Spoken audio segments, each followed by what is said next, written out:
Hello everyone, Final Fantasy Tactics is back and we're going to talk about it here on SDGC. Before we begin, I want to thank Square Enix for the review codes. Full disclosure, we got two of them for us and Josh got one separately on his own channel. Of course, he is part of SDGC, so we have three people who have played Final Fantasy Tactics, the Ivalice Chronicles. I have Josh and Brittany with me. Hello, friends. Hello. What up? Guys, Final Fantasy Tactics originally came out in 1998. It is considered to be one of the finest, not just Final Fantasy games, but one of the finest tactical RPGs of all time. I consider it personally to be the best. And what we're going to talk about tonight is whether or not this game has stood the test of time. Josh and I have played Final Fantasy Tactics literally over and over and over and over. Many times. This is Britt's first time. Josh and I have finished the Ivalice Chronicles. I beat it on Tactician. I am currently replaying it on Night Mode to kind of contrast and compare the difficulties. Britt, you're currently on Chapter 4. Correct. Okay. So with that being said, there will be some. We're not going to talk about the end of the game, but we are talking about a game that came out in 1998. I was fucking 18 when this game came out. Yeah, I'm now 45. You do the math. It's been out for a long time, so there will be light spoilers when we talk. You're about like stories, 11-7 years old. I know. Yeah, it's my 111th birthday. Yeah. So we're gonna split this review into three parts. First, we're gonna talk about audio and visuals. We're gonna talk about gameplay first. Then we're gonna talk about audio visuals, and then we're gonna wrap it up with some story stuff and some final thoughts. So, guys, Final Fantasy Tactics: The Ivalice Chronicles is a remaster of the original game. Although you can find the original game with the War of the Lions translation, which is far superior to the really, really bad original localization this game received. From a visual standpoint, right? I did say we're doing audio and visuals first, right? Or did I say gameplay? It's late. You said gameplay, then audio. Gameplay first. Okay, all right, so we'll do gameplay first. Let's not just talk about gameplay, but let's talk about the quality of life improvements this game has seen in the years since its release as well. And Britt, since you are the newcomer to the world of Ivalice in Final Fantasy Tactics, I want to know, you're in Chapter 4, are you having fun? Yeah, absolutely. You know, it's funny because I am new and so many people were surprised that it's my first time playing it. But the general advice that I got across the fucking board is save your game. Save all the time. Save your game. Yep. And it was just so funny because I didn't realize that was a big issue before, because as you guys know, in this game they have you can save a lot, and they also have autosaves, which include fights. The battles, each turn you basically get 3 autosaves. So if you fuck up or if you miss an attack, you can always just go and reload everything. So I find it funny that so many people were telling me to save, and I haven't had any issues with it. I actually forget to save. I rely on my autosaves so much. I think it probably makes people's skin crawl when I say I don't save in Tactics. Well, if we're talking about the original game, I would call you insane for not saving every 30 minutes, because the original game is infamously difficult at parts. But Britt, so first time to this, Britt, from a gameplay perspective, I consider this the entirety of the combat system in Final Fantasy Tactics is wrapped around a grid-based system and leans heavily on the job system, which has been present in many, many different Final Fantasy games, made truly famous in Final Fantasy V. I consider this to be the best iteration of the job system in the entirety of the Final Fantasy franchise, and I want to see what you think. I disagree. Really? Yeah. Interesting. How are you feeling about the job system so far, then? I like it, don't get me wrong. I love job systems. I just think Final Fantasy X-2 did it best. Okay. So, I think that's a fair take. The difference between them really comes down to this system it's built into. Right. Yeah. So I can see that argument. I think it's a fair one. Yeah, if we're talking about just agreement, straight jobs, having like the multi-system job thing, yeah, I tend to. I think that's why I like the job system in this game so much, is because it reminds me of 10-2 and how much fucking fun I had with that game. Do you have a favorite job, Britt? Summoner. Summoner's my favorite. Summoner's your favorite. You know what? I don't fuck with Summoner at all. It's so good. I'm actually a little upset about it because my best Summoner character is just a random NPC character, and I know I'm about to get Sid as a character.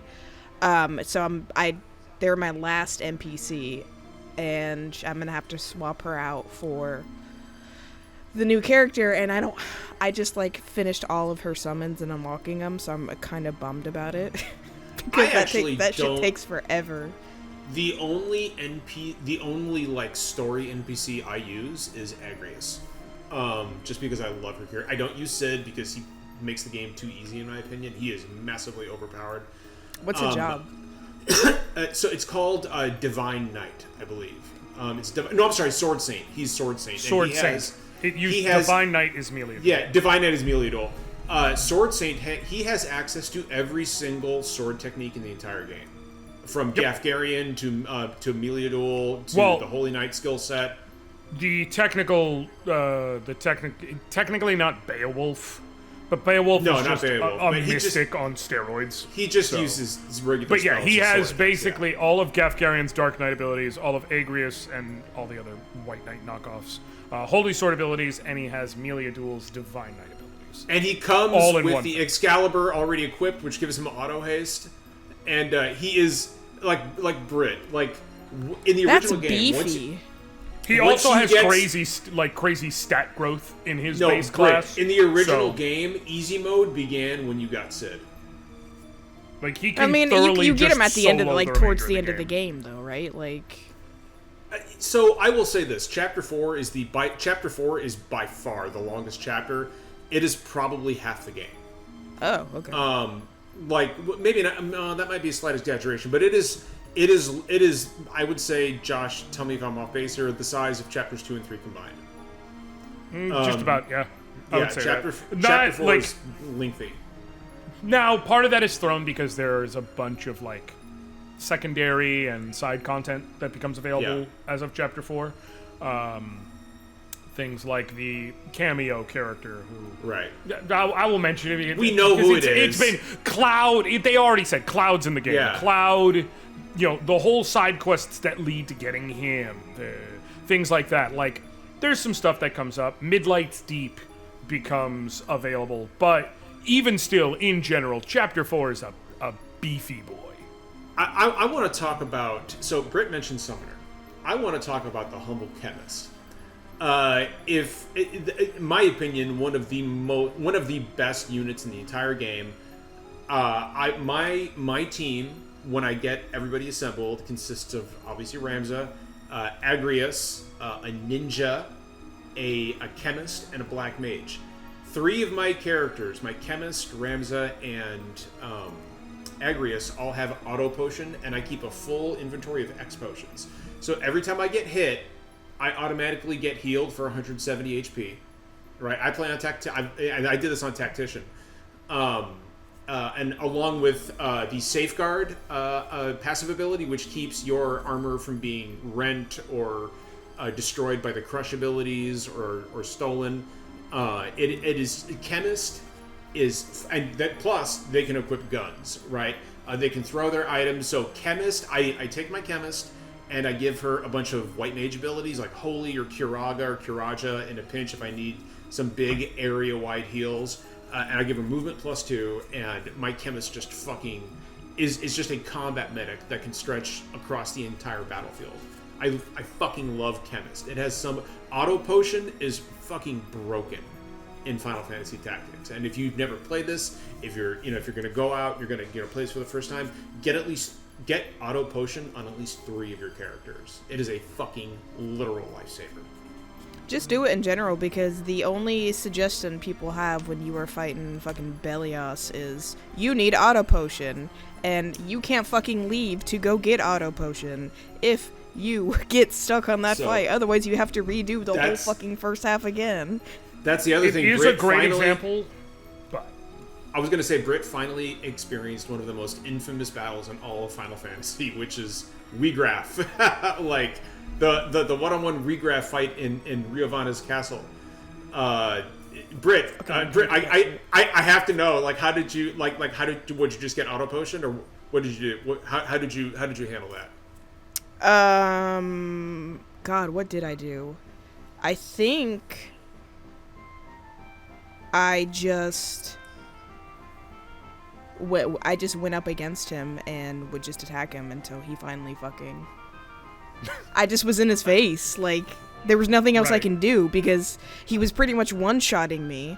And I don't remember what class I was on, but I think I had high enough either evasion or defense or whatever that he would sometimes miss. So, I would just... Oh, I was on Monk. That's what it was. So I'd use Chakra, and if he was far away, I'd use Shockwave, and then just... so you must have had high movement on your Monk, too. That's like every one of my characters has movement, too. In the original game, if you did not plan for the Regraph fight, it could soft block your entire game. Yep, that's what everybody told me. Because you had that first fight that happened at the Rio Vane's gate. And then you had the fight against Regraph, and the game would prompt you to save. And a lot of people would just save over the same save file, save over the same save file. Well, if you saved over the save file, in that version, originally, you could not leave. Right. Yeah. You were just stuck. It's like, okay, figure out beating him with what you've got, and if you weren't prepared, you're screwed. What's funny is so many people kind of, especially back in the day who didn't know things, would start the game and be like, well, Chemist, not Chem, well, in addition to Chemist, Squire, well, this class sucks, keep it moving. And they would just ignore Ramza's secondary stuff. Ramza has, by the way, the answer to this fight, if you can, like, in his kit, which is Tailwind. Yeah. Yes, because the way speed works is essentially like, for those who don't know, there is a CT bar that's going to be located on the screen. Every tick, you gain points of CT equal to your speed stat. And whenever it hits 100, you get to act. So, Ramza's Tailwind raises your speed by 1. So if you just keep running away from Regraph and using Tailwind, eventually you can get your speed up to be about twice as high as his, and you act twice for every once of his turns. So you can hit him and heal, and there you go. Or if you have auto potion on, it becomes a moot point. Right, like you can keep doing stuff like that, and then you keep all those speed boosts when you get into the Belias fight, and you just run circles around him too. That is one of the things that I love about the job system in Final Fantasy Tactics and the battle system in general, is there are fucking hundreds of combinations. You want a fucking black mage who can carry a gun, you got it. You want a fucking ninja who can equip 2 fucking Excaliburs, you got it. You want a fucking summoner who can jump like a dragoon, you got it. Like, I don't know why you would want that, but several you can do it. Of the like once you really learn the systems, several of the job skills, if you decide to use them, work best on other classes. Like the samurai's skill set, the Iaido. I had to remember how to pronounce it. Iaido. Yeah. Right. That skill set works best on a mage because it queues up all its damage off of magic. So, like, a black mage is the best user of it, or a summoner or something is the best user of it, but you learn it way deep in the physical tree. Jump is actually useful, but a lot of people use it like, well, I keep jumping and the enemy runs away. Right, so jump is just, it goes twice as fast as your speed. So jump is great on a ninja or on a thief. It's useful now that we have, and this is a good kind of segue into the quality of life stuff, it's even more useful now that we have a battle timeline off to the left of the screen. So what I've noticed, and Britt, this probably, you won't have picked up on this because you didn't play the original game, but casting times across the board have been reduced, which is great. No more taking 7 turns to fire off Flare or, Kiraja. But more than that, it adds an element of strategy to Final Fantasy Tactics without really fucking with the difficulty too hard.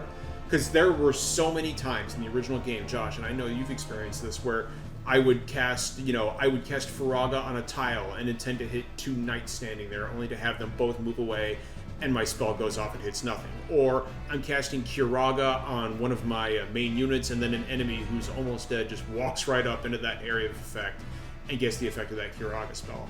So this is, of all of the quality of life improvements to the Ivalice Chronicles, this is my absolute favorite. Mm-hmm.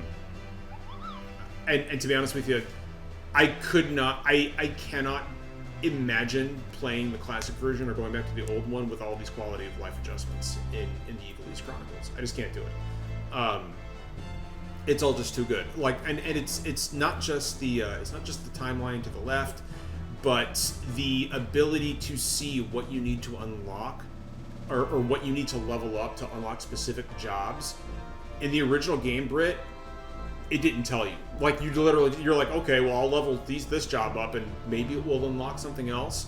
And as a result, people would play the original game and go the entire game and unlock shit like Samurai or Dancer or Bard or Ninja or any of that shit.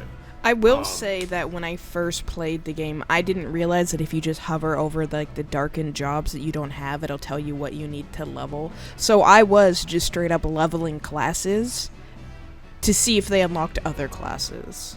And, that was kind of part of the fun in the beginning of it, was me just grinding out random classes and, forcing myself to try different classes to see how they worked or see if I liked them. And, I think that part's really fun. So, Britt, I got one more question for you before we move on to audio and visual stuff. Josh and I have played Final Fantasy Tactics over and over and over, which will tell you everything you need to know about how we feel about it. But from somebody who's approaching this game for the first time, right? Put yourself back in 1998, and just imagine playing that for the first time. From a gameplay perspective, does this hold up to the standards you expect in 2025? I honestly don't know, because I mentioned this on the podcast, is I always thought I hated tactical strategy RPG games. I don't know, for some reason it always just turned me off. So I literally didn't know what to expect going into this. I was actually worried that I wasn't going to like the game, which is why I was kind of I wanted to take the code because I wanted to try it and I really wanted to give it a good chance. But I also know me, and I know if something doesn't click with me pretty quick, it's hard for me to get into. It's not going to click at all. Sure. Right. Yeah. So I was really concerned that this would be the case for this game, because it is something different and it is something that I haven't really played in the past. And I don't know, I just really enjoy it. I don't know why it's just cathartic. It's fun to just run around and level. It's fun to grind and unlock abilities and kind of mishmash abilities like we were saying earlier. It's funny because Zach, he keeps telling everybody, I honestly didn't think that she was going to like it as much as she did, because all I do pretty much is I just sit on the couch and I just play tactics. Hell it's yeah. It's just been a little... That was me comforting treat at the end of the night. And y'all know I've been hardcore into playing multiplayer games, and for the last several weeks I've just been huddled up on the couch and everybody's like, "Are you okay?" And I'm like, "I am wonderful." This is also I'm so glad I'm playing it on Switch too, just because this game is it's perfect on a portable system. Perfect. It is. 100%.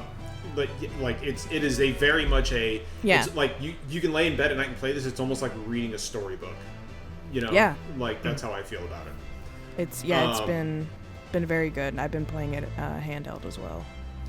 You know what? Speaking of the way that the story is delivered, let's talk about the audio and the visuals. One of the biggest changes to Final Fantasy Tactics: The Ivalice Chronicles is the addition of voice acting. And when I say every line of this game has voice acting, I mean every single line. This isn't one of those things where cutscenes are now voiced. The entire game has voice acting. And guys, you tell me if you disagree, but across the board, I think it's damn near flawless. I am as someone who played it back in the day, I kept going through am I gonna hear one that I disagree with, that I'm not a fan of, anything like that? And I literally, there was not one voice that I didn't like.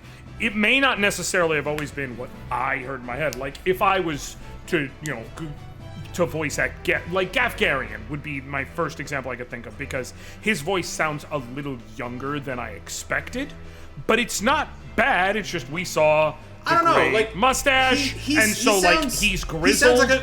To me, he sounds like a middle-aged, Cockney British guy. Right? Like no, that. 100%. That's what I'm saying. It's not egregious. It's just like, oh, that's a little younger than I originally listened. But then I would start listening to, yeah, no, that makes sense, because he can't be that old, because he's still noted for how capable he is in combat. So he has to be a certain level of active. So yeah, that actually makes total sense. I'm probably not just going off of appearance and not applying the whole logic.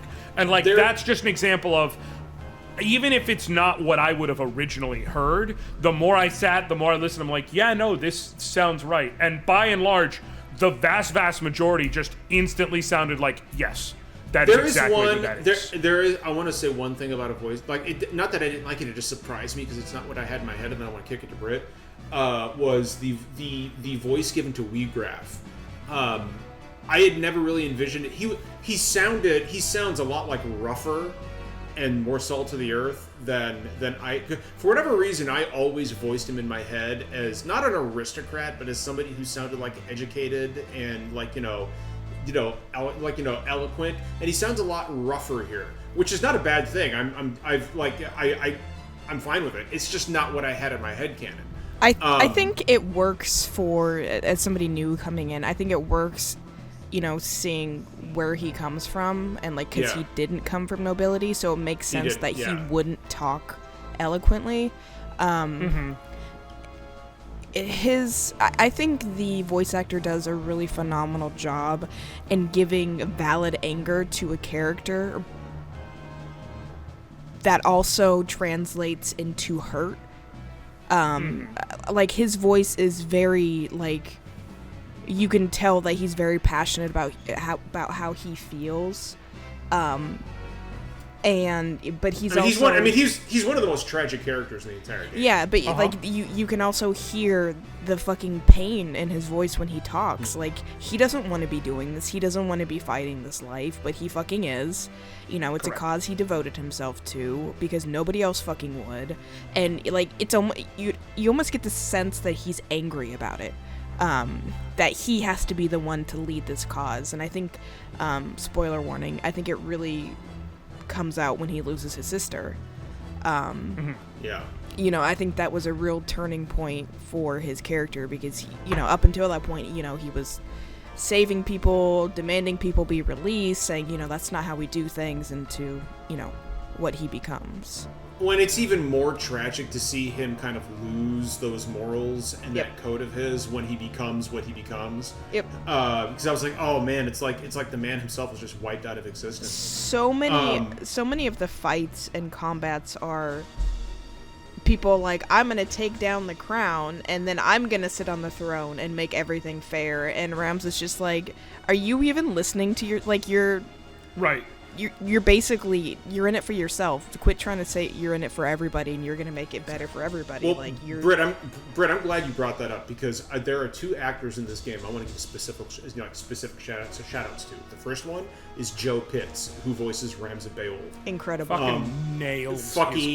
Nails him through each point of it. You can hear him become more tired and... Yes.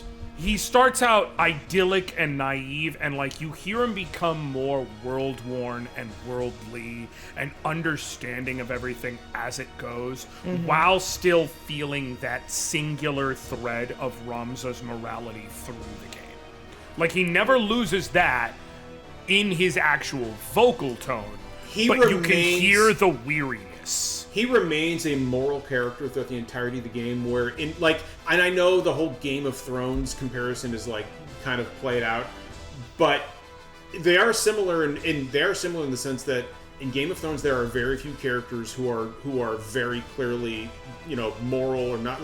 There's a lot of gray area in that show, and it's the same thing here. There are a lot of morally ambiguous characters in Tactics. Ramza is not one of them. It's such a big comparison that everybody kept telling me, but it's so fucking true. Like, I have thought about Game of Thrones more in the past several weeks than I have in years, because the storytelling is very similar. Full of betrayal and intrigue, and speaking of betrayal and intrigue, the other actor I wanted to give a shout out to was Dystark, who is voiced by Ben Starr. We all know Ben Starr mostly as Clive Rossfield in Final Fantasy 16, and so everybody associates Ben with this heroic, grizzled, presence. Dystark is a stone cold bastard. He's a snake. He's a poisonous fucking serpent. And Ben fucking, there are only a few times throughout the game where I could hear Ben in there. He is very oily, very slithery. Dystark is one of the game's great villains. And Ben, and this is where, I'm not going to tell you how Dystark's story ends, because Britt hasn't gotten there yet. And this is one of those things where, I know we're talking about a game that came out in 98, but the ending of Dystark's story is very poetic. But, Ben, you can tell, absolutely threw himself into that role. And you can hear it in every single fucking... He's just evil. He's just... Oh, and the guy who played fucking Argath, I don't know his name, but Argath was always a bastard. That swarmy piece of shit. Argath was always a bastard, but welcome now, to the place where everyone else has been since '98. Britt, if there's one thing we all agree with, it's fuck Argath. How did it feel to watch Delita just give him a fucking knuckle sandwich? It felt really good. Yeah, yeah. And the voice. I'm not gonna make the comparison on for the review, but I texted it to you, John. I said he's the blank of Ivalice. Yes. You did, yeah. That was totally feel that way, but I will say it offline. But yeah, fuck that guy.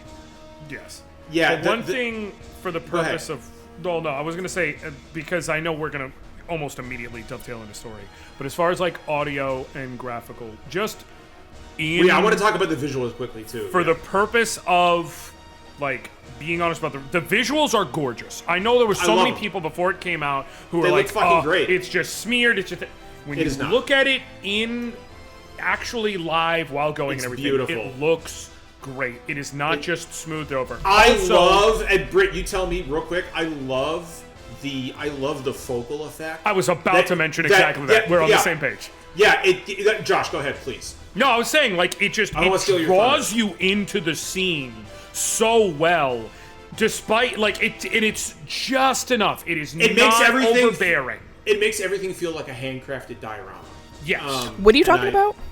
So during cutscenes, if you actually pay attention, and the battles, and the battles on the exteriors of your vision, it blurs ever so slightly and to crisp up in the middle to draw your attention to the center of what's going on. So the next time there's a discussion scene or something, pay attention, look at the edges of the screen while characters are talking. You'll see it all gets blurred. It naturally draws your vision into where the stuff is going on. It's such a little detail. It's actually in the menu. If you look at the menu options, you can turn the focal effect off. It's good. It helps. Yeah, it really draws you where you need to be. The visuals here, I will be the first one to tell you, I loved the remaster of Tactics Ogre. I was disappointed in the visuals. That was very clearly kind of filtered, and it was the characters had this black outlines around them, made it look worse. This game was rebuilt from the ground up with these visuals to make it look almost like a watercolor painting in motion. Everything is still square and pixelated. The pixels are just smaller. I will say Zach also compared it to watercolor because Zach, for those who don't know, is my partner, and he also played Tactics back in the day. So when I first got the game, I played it on the big screen, and I was gonna take it into the handheld, and he was like, "No, I want to see it. Play the game." Right. So I was playing it, and he was kind of. Through the first few hours, he was kind of helping me and describing things to me. And that was one of the first things he said, is he's like, I love how watercolory this game looks, especially like the cutscenes. I was Britt, about to say, I'll bet- the cutscenes Britt. especially are just looking like this hand-drawn animation, like a storybook brought to life, which makes sense. The whole narrative of the game is, if you pay attention at the beginning, Arislam JD, who I will not say what that stands for, but if you play it, you'll understand. But Arislam JD is literally narrating a book. Yeah, this is a chronic. That is why it's the Ivalice Chronicles. It is literally a chronicle of something that happened in the past. And we will use that to springboard into story, and we'll real quick. I just wanted to give a shout out Britt. to, since we're talking about audio visual, the music incredible. Like I said, I never didn't need to this, orchestrate it. That's my thing. Yeah, Go ahead, Britt, please. I was just gonna say I never played Tactics. Okay, but I did play Final Fantasy 12, and one of the first things I asked Zach, because obviously I heard some of the music, I knew some of the characters from the Tactics raid in 14, but one of the things I asked Zach when he was sitting with me and like watching me play, I was like, when they did 12, did they bring the same musical composer back from Tactics? I was like, this sounds so much like fucking 12, and he was like, yeah, it's the same composer, and I was like, that's fucking Hitoshi Sakamoto. How many years later was 12 between Tactics? Dude, God, nailed it. It sounded almost exactly the 12, fucking same. 12 came out in 2006. 2006, about 8 years. But no, they brought him for both the Ivalice games, and again, he managed to keep. He captured it beautifully. Feel of the world while making two completely different soundtracks. Yeah, I gotta ask, since Britt is the only one here who's had this experience, how cool was it to like meet those characters from the raid in 14 in the game they originated from? Honestly, I don't even really remember the story from. I do. 14. I don't know. I didn't interest me. It doesn't stay. If things, like I said, if things don't interest me, they don't stick. So that was one of the things that don't stick, and I think that's something completely. Well, I do also wonder now. It's like if it happened in the reverse, if you got to experience the game first and then experience the raid, and get to like compare some of these characters in the game versus how they are in the raid. Some of it is like some real sad, like some of the implications of how they use certain characters and their names. If you're listening to this, it's really dope. Yeah, if you're listening to this, bottom line before we hit story, bottom line, if you're listening to this, you haven't played Tactics, just go listen to go to YouTube, go to Apple Music, just listen to Anti-Pyretic, one of the greatest fucking battle themes in the entire franchise. Also, Trisection. Trisection is another good one too. All right, let's close it out on story, since we were talking about Arislam JD telling a story here. So Final Fantasy gonna Tactics hit deep. So Final Fantasy Tactics, even back in 1998, was known for its story about classism and the common folk rising against the nobility, and everything being manipulated by the church, right? And the idea of the common folk being beaten down by an aristocracy, and the noble class, people being discriminated against because of where they were born and because of who they are, really fucking hits hard today. And Matsuno knew that, and that statement he dropped before the Ivalice Chronicles release was fucking masterful. Truly. Matsuno knew what the fuck he was doing. Britt didn't know about the statement until I sent it to you, like 2 days ago? Yeah, so Josh and I kind of went into an in-depth conversation specifically about this and the themes and how it correlates to everything today. And the only thing I knew about him that recently is that he had interacted with a leftist meme page who did a tactics thing, and he genuinely didn't know if he had written that or not.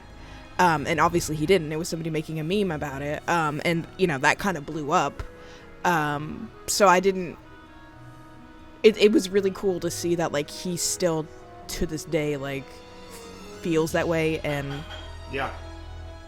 And Final Fantasy Tactics, the story of Final Fantasy Tactics... And by the way, so the script is a slightly modified version of the War of the Lions translation. I think it's head and shoulders above the War. This is the best the game has ever read.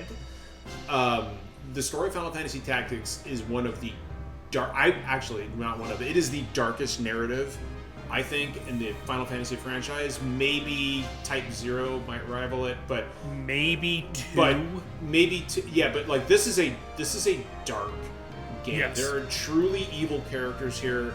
There's a lot of moral ambiguity, and you don't even really know. Like, take Delita Hyrule, one of the main characters of the game, for example.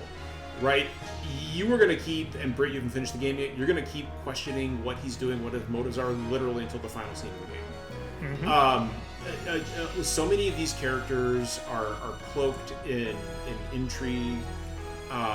There's a lot of betrayal, a lot of death, a lot of characters die in Final Fantasy Tactics. And to think that it was, and like, back in 98, like, Josh, you and I come from a time where, like, they censored the word holy. Yes. In Final Fantasy VI. In Final Fantasy VI, they called the spell Pearl because like, no, we can't use holy. We can't defend Christians. So the idea that like this and Xenogears came out in 98 is fucking wild. And this game, literally, there is a Christ-like figure named Ajora. Who has 12 disciples. Like, yeah.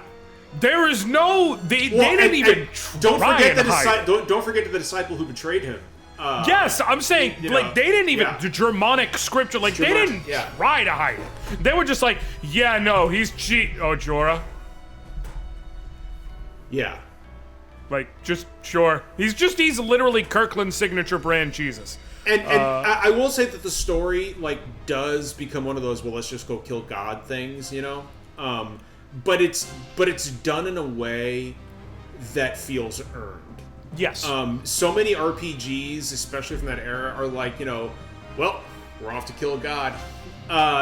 This is sort of the same thing. I'm not gonna like get too deep into what that means, because it doesn't mean what you think it does. Right. But it does it in a way that feels really deep. Mm-hmm. And really earned. And Final Fantasy Tactics, like the story, like Britt, I am going to be super interested to like talk to you after you see the like. There's a post-credit scene basically in Tactics, and I am dying to know what you're going to think of this. Same. After you see it, because you're going to be like, what the fuck? It is. Delita is a complicated character for me. Oh, absolutely. Oh, he's hard. And I think that's the impression he's supposed to give and get, because it's just like look, Delita is... you really love him because he's like the kind of down to earth friend who centers Ramza and really keeps him grounded. And then he just fucking pops off, and then they have this strained, weird relationship. Yes. And then he gets, Ovelia gets taken and blah blah blah, and they develop kind of a relationship. And I'm like, dude, you're literally in bed with the enemy. It's what it feels like. It's like, where's your moral standing here? Like, it's kind of just shifting all over the place. And now more than anything, when I hear him, or when I see him, I'm just like, what does this bitch want? Like, I don't hate him, but I'm just like, you're really just like, Ramza has a true north, and he has constantly stayed on that path. Delita, it's just kind of, from what we see, all over the place, and he doesn't feel like he has that sense of like moral compass that he used to. Which is it's very intentional. Yeah. He's also sympathetic. He's a super sympathetic character because he's been used his entire life. He lost his sister, and now he's like, nobody's fucking ever going to use me again. Right. And the idea is this fact that like you have these two characters. It's Ramza and it's Delita. And the way it's described at the very outset of the game is this is a period of history where we look at the rise of the hero king Delita, and we look at Ramza Bail, which is a footnote in history. Which is weird. But while you're playing, you never have any ambiguity of who Ramza is, and you have nothing but ambiguity of who Delita is. Which is one of my favorite things about the story. It tells you right off the bat, like, hey, Delita becomes king. He's remembered as the savior of Ivalice for hundreds of years. He is the greatest hero in Ivalician history. And then you got this fucking Ramza kid that is a footnote. literally nobody's ever heard of, and I stumbled upon this in a fucking in a book, Right. in some old church records, right? And so you already know, in a way, you already know how it ends. It ends like the story ends with Delita taking all the fucking credit for the game, and Ramza being reduced to fucking literally nothing. So so you are left to kind of take the journey to discover, and you know that that's the way it is at the beginning of the game, right? Like you're not changing that, right? It's like, okay, well, we can't go back in time and rewrite events, right? Like that is how history has recorded it. So what the story is a journey to how Delita inserted himself into Ramza's place in history. And one of my favorite things about the marketing for this game is in the first reveal trailer, it said, "How did they stray apart?" Right? And the last scene of this game, the post credits, the epilogue, is a scene that has stuck with me since 1998. It's one of my favorite scenes in any game of all time. It's up there with Celeste throwing herself off the cliff, right? And I'm not going to tell you what it is, but all I will say is it is a lesson about ambition. And I will That's all I'm also gonna say, I think I won't get into the totality of the ending or whatever. We've already said we're not going to discuss it. One thing I will say that has to do with the ending, that has to do, and not fully, but has to do with the ending, has to do with so much of the game. One of the greatest strengths of Final Fantasy Tactics, and that I can go at length about, is Yasumi Matsuno is so very willing to write a story where he's willing to say, hey, not everything is happy. And yet, we still do what we gotta do. And life is going to happen how it's going to happen. And like the whole idea, the Commander Picard, you can do everything right and still fail. That is just life. One of the main themes of this game, I would say, in Brit, like I'm sure you picked up on this, is that hey, life isn't fair. Right. Like that is one of the central themes of Final Fantasy. It's like, hey, life sucks. I think that's a good like transition into that statement and how it reflects into what is happening right now, in what's going on in basically the world, right? It's just like you can do all the right things and it still not be enough. You can have the best of intentions and people don't give a shit. And like the biggest message that I think this game has, and real life, like I take forward, and the thing that I live by daily, just so I am sane, is I tell myself I can't make people give a shit about other people. It is not my job to make people care about people who are less fortunate or that are, being prosecuted and, all this kinds of shit, like. And it's the same in Tactics, right? Like, what's happening right now is all fucking rich people and nobles care about in that game is who can be in power. They don't give a shit about, the soldiers, the people who aren't nobles. Like, it's classism at its finest, and that is where we are right now in fucking this country.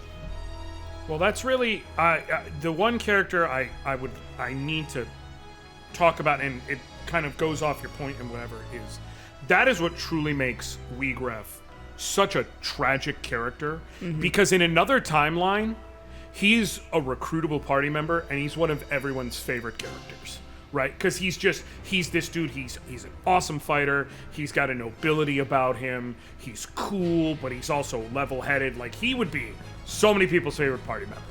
But that's not the timeline we're in, and that's not the story we got. And the reality is, Wiegraf is not, he's an antagonist, but he's not a villain. They're two different things. Yep. He's just on the other side of this conflict, because nature, like the forces at play of life and time and everything, set you two against each other because, you happened to happen upon Argath, which means you happened.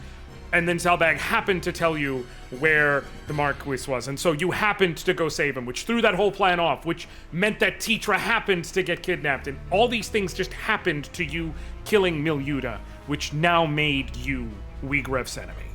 It's like things just happened, and here's where we are. But the thing is, Wiegraf is not evil. I would argue he starts the game just as good as Ramza. Absolutely.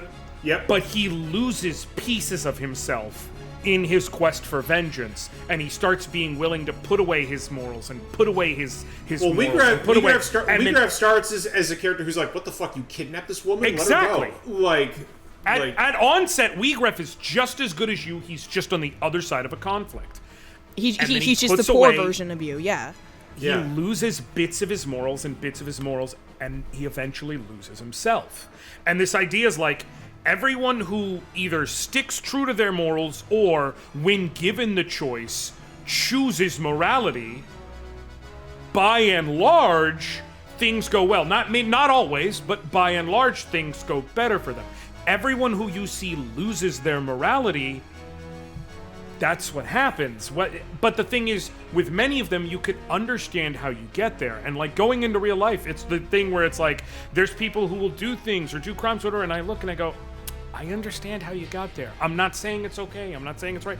I understand how we got here. Yeah. Like, sometimes it's the systems and the machinery around you brought you to this point. So that's what makes it such a powerful narrative, is so much of it is rooted in humanity. Yeah. Well, and like I was saying, he is such a... He's basically the one who radicalizes Delita, right? He's kind of the one that snaps. Yeah. Now, I would say that his sister's death His sister, yeah. Yes. was the catalyst. Right. That and Argath on opposite. It's like seeing this person who is as noble as you want to be and is fighting for the ones who you actually really are, versus here's the nobility and this dude is the you have to remember, worst. after you kill Miliuta, like, Delita literally looks at his own hands and says, who am I? Right. Yep. Like what am I? Like, you know, what am I doing? And he tells Ramza multiple times, I don't think she's our enemy, Ramza. Josh, I think you had a real good take about Delita when we were talking about. Do you want to kind of go over that and what you were talking about him? You mean when you and I were talking, or? Yeah, and basically how he's basically just a centrist, kind of, that... Yes, no. That's basically what I was saying, is like... He's at both sides. The difference between Ramza and Delita is like, as far as the morality and their ethics and their ethos and everything is, Ramza is like, and like, people come at me all you want, but like I said, you know who's leftist as hell? Fucking Yasumi Matsuno. Who wokeified my tactics? Matsuno did, bitch. Go argue with him. Yeah. But like, at the end of the day, I was like, both Ramza and Delita are flawed in different ways. Delita is not inherently evil. He's not. But he believes like he's a centrist. He does things. Ramza is like a leftist. He does things that many people would consider evil, or at the very least, like, morally wrong. Right. But Well, what and I'm it's saying like is working with Ramza- bad guys, yeah, right? Like, it would be somebody, like... It's the What equivalent... exactly I wrote... Well, you first, and then I'll say this. No, I was just gonna say, it's equivalent of, like, somebody, like, working alongside the worst people you know, and them being like, well, I'm using them, so it makes it okay. And it's like, no, because you're helping these people. At the end of the day, it doesn't matter what your intentions are. Like, you're helping them get what they want. So Yeah. what I wrote to Britt when we were talking was like, essentially, Ramza's a true leftist, Delita's a centrist, and like Ramza realizes that separating people based on who they were born to or circumstance or any of that is bullshit. And Argath is a fucking right-wing shitlord. Exactly. And also that the people with power are exactly the ones who needs to be fought, and he just keeps fighting. He just keeps doing what's right. Consequences be damned. Delita is not innately evil, but he believes the system can be tweaked rather than needing to be flipped over and rebuilt or anything like that. And the thing is, he believes, well, I'm smart enough to fix it, and I'm gonna fix it from the inside. And it's like, brother, this system has been built and shifted and snapped in place across hundreds of years before you ever got involved. You actively cannot dismantle it by yourself from the inside. You need other people. You need to work with others. You cannot be the one who thinks, oh, I'm the smartest in the room.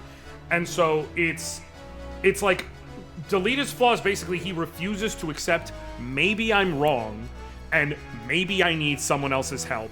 and maybe things are bigger than what I believe. Well, Ramza's flaw is like, he acts like he can, and Ramza's flaw comes at the beginning, which is like, well, I'm a Beowulf, but I'm just gonna run away from my duty and my privilege and my requirement to do these things. But he quickly is like, nah, fuck that, I'm a Beowulf.